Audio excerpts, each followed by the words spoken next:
بسم الله الرحمن الرحيم ألم تر إلى الذين أوتوا نصيبا من الكتاب يؤمنون بالجبت والطاغوت ويقولون للذين كفروا هؤلاء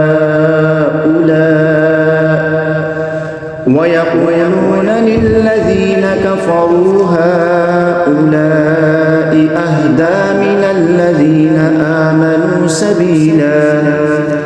أولئك الذين لعنهم الله ومن يلعن الله فلن تجد له نصيرا أم لهم نصيب من الملك فإذا لا يؤتون الناس نصيرا أم يحسدون الناس على ما آتاهم الله من فضله فقد آتينا آل إبراهيم الكتاب والحكمة وآتيناهم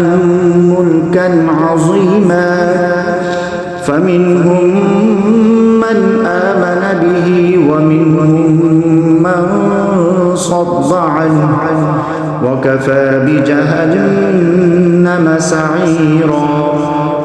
إن الذين كفروا بآياتنا سوف نصليهم نارا كلما نضجت جلودهم بدلناهم جلودا غيرها ليذوقوا العذاب إن الله كان عزيزا حكيما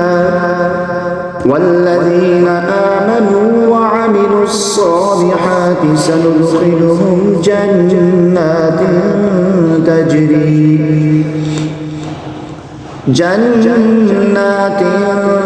تجري من تحتها الأنهار خالدين فيها أبدا لهم فيها